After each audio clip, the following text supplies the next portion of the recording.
खबरों में बने रहने के लिए बेल आइकन दबाएं और फर्स्ट इंडिया न्यूज को सब्सक्राइब कीजिए।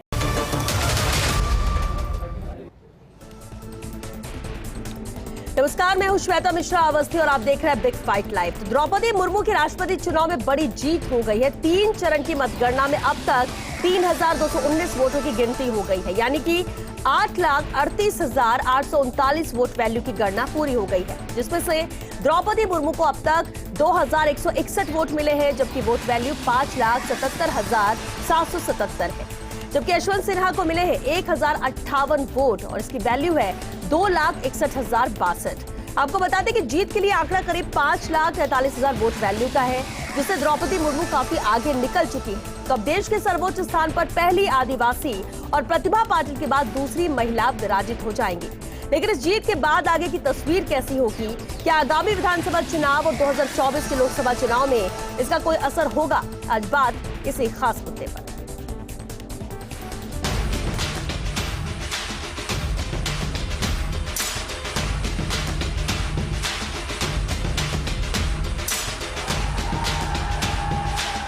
देश के लिए एक शुभ संकेत है। बड़े उल्लास का दिन है, बड़े उत्सव का दिन है।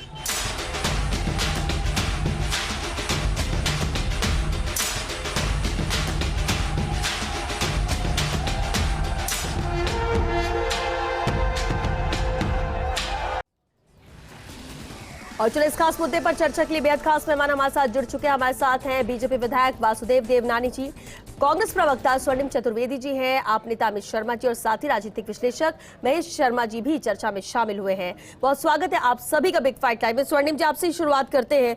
विपक्ष के तौर पर कैंडिडेट खड़ा किया गया, लेकिन ये पहले ही नजर आ रहा था कि आपको उतनी वोट वैल्यू नहीं है और मुश्किल थी शुरुआती तौर से भी, फिर भी कैंडिडेट खड़ा किया गया। ऐसा नहीं है कि अगर एक ही कैंडिडेट होता, महिला कैंडिडेट होती और उसको पूरे देश से समर्थन मिलता तो शायद बात कुछ और होती, मैसेज कुछ और जाता। देखिए श्वेता जी, जो कैंडिडेट खड़ा किया और जो चुनाव हुआ वो इसलिए हुआ कि भारतीय जनता पार्टी ने, एनडीए ने आम सहमति बनाने की किसी भी पार्टी से बात नहीं की, ना इन्होंने प्रयास किया।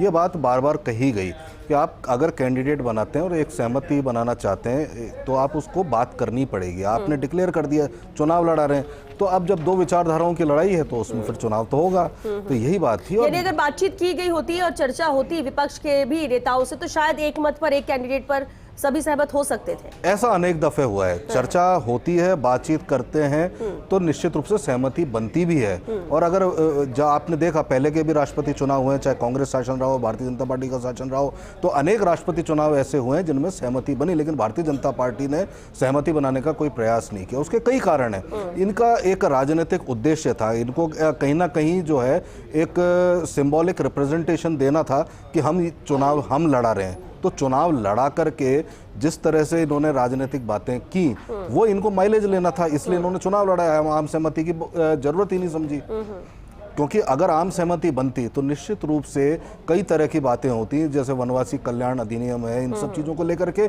चर्चा होती। उस चर्चा से ये बचना चाहते थे। जो वनवासी जो हमारे कहना चाहिए सक्रिय होकर के वनवासियों के लिए बहुत सारे एक्टिविस्ट हैं, काम कर रहे हैं, उन्होंने खुद ने कहा कि आप एक सिंबॉलिक रिप्रेजेंटेशन दे रहे हैं, लेकिन जो वास्तविक हमें कहना चाहिए कल्याण की चीज़ें हैं, जिसमें सबसे बड़ा जो अधिनियम है एक 2006 का, उसमें संशोधन करके आप जो वनवासियों की संपदा जो थी, जो हमने दी थी उन्हें, हमारी सरकार ने दी थी कि वनों पे उनको अधिकार दिया था, वन की संपदा पे अधिकार दिया था। और ये भी उसमें एक प्रावधान था कि किसी भी वन क्षेत्र में जो वनवासियों का है वहाँ पे किसी भी सरकारी प्रोजेक्ट को शुरू करने से पहले अथवा या किसी उद्योगपति को देने से पहले उनसे सहमति लेना आवश्यक है। आज इस सरकार ने उसमें संशोधन करके उस प्रावधान को हटा दिया। तो ये तो उद्वेलित है वनवासी इन चीज़ों को लेकर के, इसलिए इन्होंने दिखाया कि चुनाव कराते हैं, चुनाव हम लड़ा रहे हैं, जबकि सहमति बनाने का कोई प्रयास नहीं हुआ। ठीक है, वासुदेव देवनानी जी भी हमारे साथ मौजूद है चर्चा में। वासुदेव जी, सबसे पहले तो बधाई आपको, प्रेसिडेंशियल कैंडिडेट जिसे लेकर एनडीए ने खड़ा किया, वजह जो भी रही हो, लेकिन लगातार समर्थन विपक्ष से भी मिला और कह सकते क्योंकि काउंटिंग अभी जारी है, लेकिन जीत यहाँ पर तय है। यहाँ पर फाइनल वोट वैल्यू का जरूर इंतजार किया जा रहा है। लेकिन वासुदेव जी, अहम बात ये जो भी स्वर्णिम जी ने भी कही कि चर्चा अगर की गई होती तो शायद इस तरह के इलेक्शन की जरूरत ही न पड़ती, निर्विरोध एक नाम में सबकी सहमति बनती, लेकिन ऐसा एनडीए की तरफ से किया नहीं गया। श्वेता जी, श्वेता जी, कांग्रेस का कभी भी आम सहमति या चर्चा में कभी विश्वास ही नहीं रहा है। इनको पता था कि माइनॉरिटी में है, इनका उम्मीदवार नहीं जीत सकता। इन्होंने कभी पे जो है ना इस पे पहल नहीं की, और उल्टा उन्होंने शुरू से प्रयत्न किया। इनको 2-2, 3-3 कैंडिडेट के नाम इन्होंने आगे बढ़ाए, सबने इनको मना कर दिया कि हम खड़े नहीं होंगे। आखिर में भारतीय जनता पार्टी से प्रारंभ में जो जुड़े हुए थे, जिनको वहां से मुक्त कर दिया गया, ऐसा ही इनको उम्मीदवार मिला, उसको इन्होंने खड़ा किया। ये इसमें कोई विचारधारा है ही नहीं, ये विचारधारा की लड़ाई नहीं है। क्यों पिछले 55-60 साल में इन्होंने कभी भी आदिवासियों की चिंता की नहीं, कभी उनको आगे बढ़ाने का प्रयत्न किया नहीं। और केवल अब चूंकि उनको लग रहा है कि 2/3 बहुमत से हमारा कैंडिडेट जीतने जा रहा है, अब इनको आप सहमति आई। कभी भी इनके किसी नेता ने सहमति की बात की चर्चा तक नहीं की कि हम चाह रहे हैं। इनको पता था कि हम हार रहे हैं, फिर भी क्योंकि लड़ाने के लिए लड़ाना है, इनको गांधी जी के सुपुत्र ने मना कर दिया, इनको 2-2, 3-3 लोगों ने मना कर दिया, फिर भी इनका अकल नहीं आई। फिर भी हम तो लड़वाएंगे ही, चाहे हमको बीजेपी का पुराने नेता को क्यों नहीं लड़ाना पड़े। इनकी मन की भावना पहले से ही द्वेषपूर्ण थी कि हमको लड़ाना है, और बीजेपी का, मोदी जी का कहीं ना कहीं हर स्टेप पर उनके निर्णयों का विरोध करना है।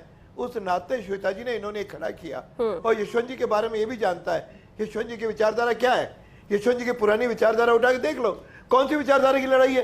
केवल इसको विचारधारा का ये जाम फैलाने के लिए ये प्रयत्न कर रहे हैं।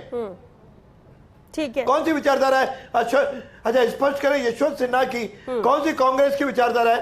पहले टीएमसी में चले गए, टीएमसी से आपने इस्तीफा दे दिया, यहाँ चले आए। ये कौन सी विचारधारा की लड़ाई है?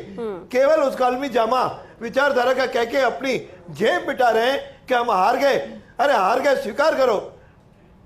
ठीक है, आदिवासियों के लिए आज तक आपने किया क्या है? ये कभी आपने बताया? एक भी व्यक्ति को कभी आगे बढ़ाया आपने?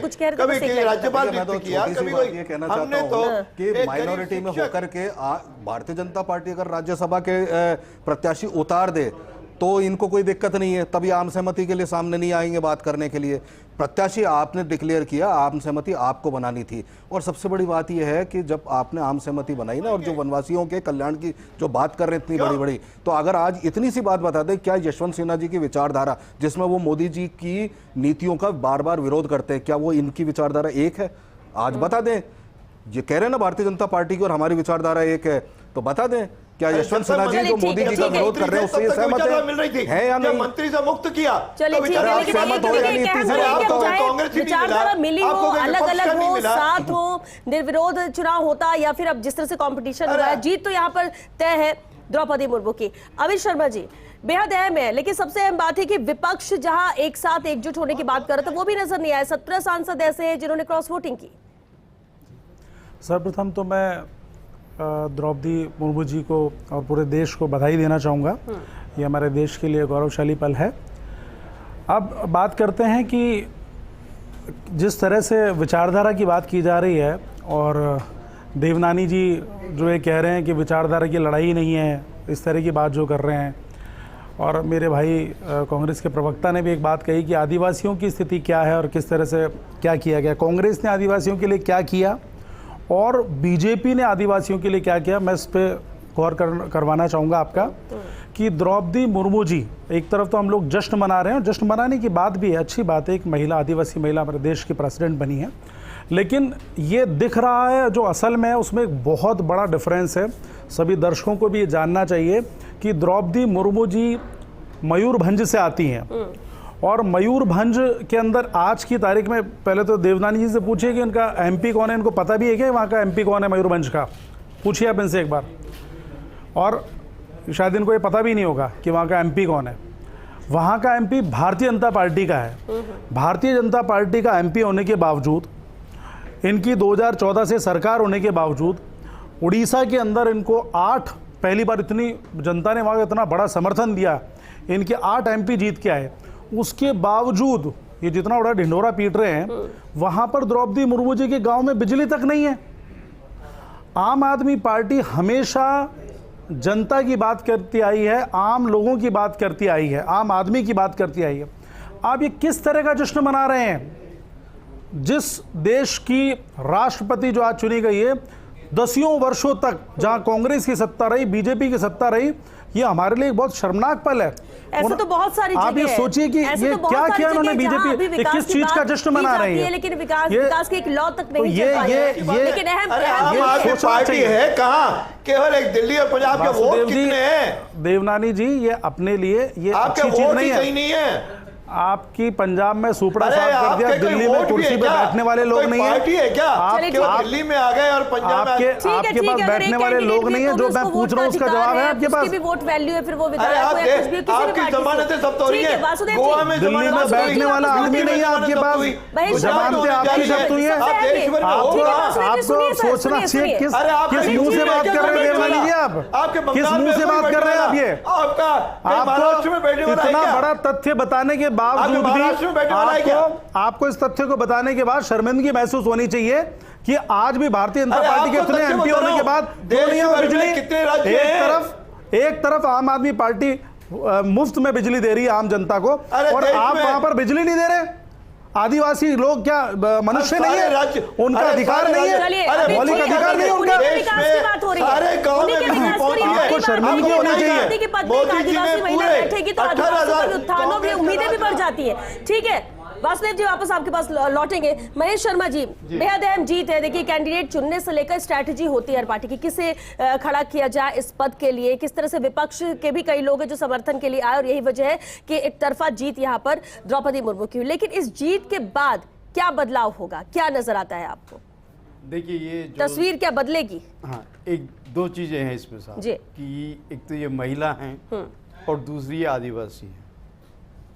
देश में पहली बार कोई आदिवासी महिला राष्ट्रपति बनी है, ये भी एक अपने आप में बड़ी बात है। दूसरा, ये भाजपा का एक मास्टर स्ट्रोक भी है। दूसरा ये है कि जो विपक्ष की जैसे बात कर रहे हैं, ये कोई विचारधारा की बात नहीं थी। विपक्ष ने भी अपने कैंडिडेट को खड़ा किया है, तो ये भी उनका राइट है। ये लोकतंत्र में कोई भी आदमी खड़े रहते, सिवाय इन राजनीतिक दलों के अलावा कोई मतलब निर्दलीय के रूप में भी कोई भी व्यक्ति खड़ा हो सकता है जो मतलब जो इसकी योग्यता रखता है। सवाल ये नहीं है, इसकी माध्यम से एक समाज में, देश में एक मैसेज गया। वो मैसेज ये है कि आदिवासी भी, जो हमारा तबका, जो अब तक ऐसे बड़े प्रतिष्ठित जगह स्थान पर जो नहीं जा पाया, वो आज पहली बार जा रहा है।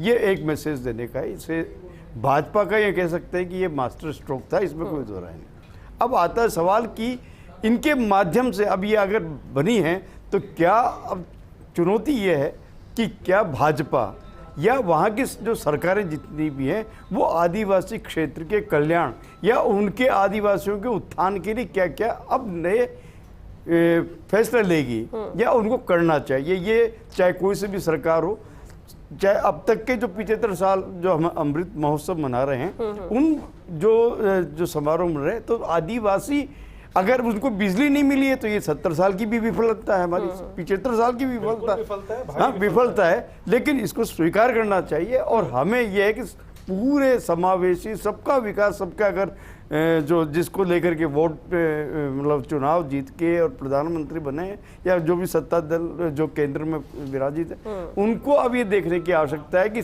उन्होंने इस बात को तो तथ्य साबित कर दिया कि सबका साथ और सबका विकास। तो सबका साथ देने के लिए तभी यही है कि 1.25 लाख जितने भी आपके जो आदिवासी क्षेत्र है वहाँ पे उन्होंने मैसेज दिया है, भाई आपका हमने दिया है, आपका प्रतिनिधित्व को ऐसे सर्वोच्च स्थान दिया है। लेकिन अब ये देखने की आवश्यकता है कि हम आदिवासियों के कल्याण के लिए हम आगे क्या करने वाले हैं। ये प्रोजेक्ट जब तक नहीं जाएगा तब तक इसका मैसेज नहीं जाएगा।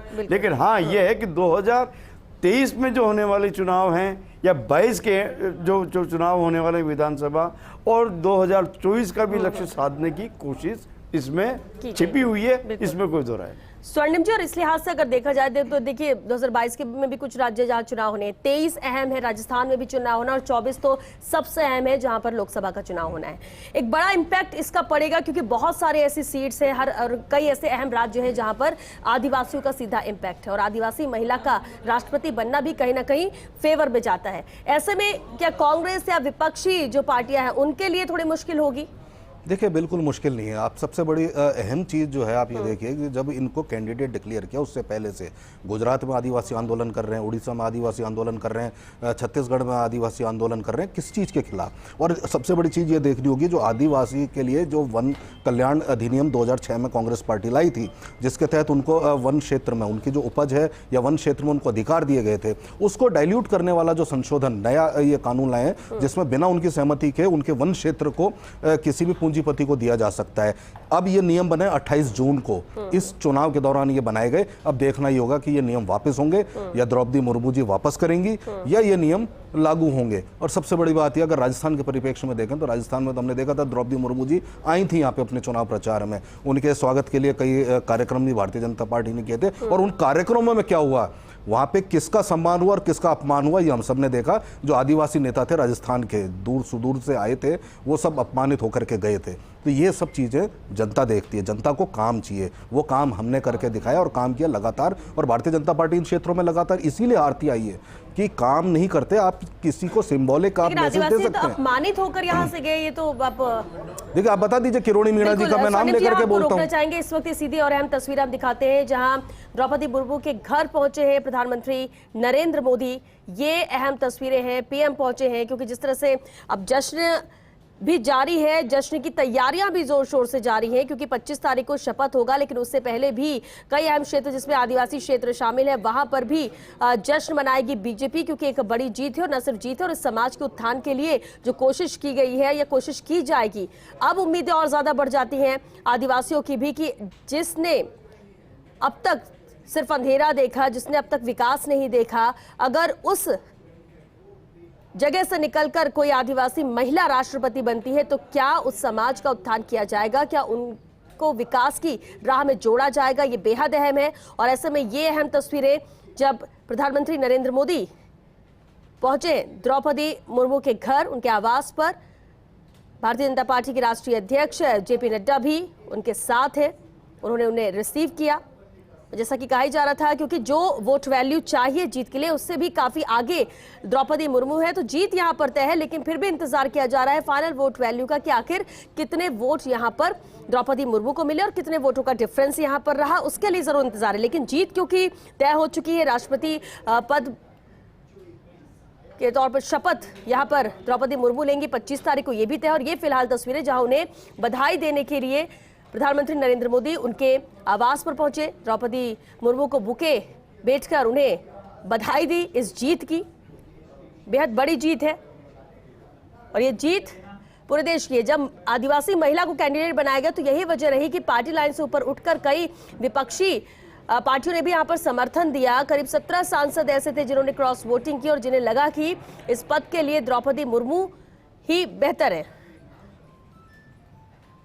महेश जी, बेहद अहम है ये तस्वीरें भी, बिल्कुल है, क्योंकि अब बधाई देने भी पहुंचे। लेकिन एक महेश जी, एक सबसे बड़ी बात ये कही जाती है कि स्ट्रैटेजी, द्रौपदी मुर्मू जिनका नाम नहीं था लेकिन हमेशा चौंकाने वाले नाम यहाँ पर सामने आते, चर्चा कुछ और नामों पर होती है, लेकिन अचानक एक ऐसा नाम आता है जिसके बारे में कोई सोचा भी नहीं होता है देश में कि ऐसा भी हो सकता है या इस पद के लिए इसे का भी चयन किया जा सकता है। अब ये देखिए, राजनीति अनिश्चितता की एक भूमिका तैयार करती है। अब आप ये देखिएगा कि जिस तरह से कोशिश ये थी कि राजनीतिक दल कोशिश ये करते हैं कि ऐसी शख्सियत को मैदान में लाया जाए जिससे हमारे को कहीं ना कहीं उसका वोट बैंक को मजबूत किया जा सके। अब जैसे उदाहरण के लिए है कि जैसे आप सिर्फ मुर्मू का ही उदाहरण क्या लीजिए। अब उपराष्ट्रपति पद के जो प्रत्याशी जगदीप धनखड़, जिनका नाम बड़ा मतलब क्या कहता है ना, एकदम चौंकाने वाला है। और इसके भी पीछे एक अलग से पार्टी का एक स्ट्रेटेजी है और वो भी इसके लक्षित होता है कि हाँ कहीं ना कहीं किसी वर्ग विशेष के वोटों को साधने की कोशिश की गई है। अब जैसे इसी चीज़ को लेकर के हम देखें कि ममता जी जो है टीएमसी जो है, जिस तरह से कि वो अपना मतलब क्या कहते हैं बहिष्कार कर रही है चुनाव का, या मतलब क्या कहते हैं मार्केट अल्वा को जो प्रत्याशी घोषित किया, तो ये अपने अपने राजनीतिक समीकरण, हर दल आज जो भी काम कर रहा है वो अपने अपनी राजनीति को बनाने के लिए, जनता को आकर्षित करने के लिए अपने अपने तरीके से प्रयास कर रहे हैं, इसमें कोई दो राय नहीं। अब सवाल आता है कि आप एक ये देखिए कि अभी जो मुर्मू जी के बारे हम आते हैं इस मुख्य प्रश्न कि मुर्मू एक आदिवासी वर्ग जिसमें कुछ ही सेक्ट अगर जितने भी आदिवासी सेक्ट हैं उनमें ये भी ध्यान रखना होगा कि क्या उनको समान जितने तरह के आदिवासी हैं उनको सत्ता में या मतलब सरकारी नौकरियों में वो पर्याप्त संख्या में उनको आरक्षण भी मिला है नहीं, या एक वर्ग विशेष को ही मतलब क्या लाभ बिल्कुल अहम बात की आपने। और इनकी जीत के साथ ही जिम्मेदारी भी बढ़ जाती है इस समाज के लिए, इस वर्ग के लिए। किसी बात करने से कुछ नहीं होगा, किसी एक व्यक्ति को इस पद पर बैठाने से कुछ नहीं होगा, पूरे के पूरी जो भीड़ उनके पीछे खड़ी है उसके उत्थान के लिए भी सोचना होगा। वासुदेव जी, एक अहम बात है, देखिए 2023-24 के मद्देनजर बेहद अहम फैसला माना जा रहा है और इस जीत को भी लेकर माना जा रहा है कि इंपैक्ट होगा, असर होगा, और एनडीए को खासतौर से बीजेपी की अगर बात करें। लेकिन अभी आपने सुना स्वर्णिम जी ने कहा कि इससे कोई फर्क नहीं पड़ने वाला है। ये स्ट्रैटेजी तो 2024 तक के लिए लेकर बनाई गई थी और इसलिए इस कैंडिडेट का चयन कितना सोच समझकर किया गया कि द्रौपदी मुर्मू ही इस पद के लिए सबसे सही उम्मीदवार रहेंगी।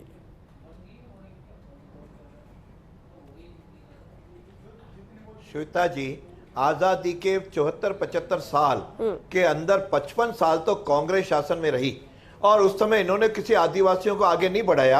और अब भारतीय जनता पार्टी के नरेंद्र मोदी और हमारी टीम ने यह तय किया कि एक गरीब शिक्षक महिला जिसका जीवन पूरा समाज को समर्पित है, यानी आप उसका जीवन तो देखें, उसको व्यक्ति को आगे लाने से जहां महिलाओं में एक प्रकार का ऊर्जा का संचार होगा, वहां निश्चित रूप से आदिवासियों की भी आकांक्षाएं जगेगी और उन आकांक्षाओं को पूरा करने का काम भारतीय जनता पार्टी की सरकारें निश्चित रूप से करेंगी।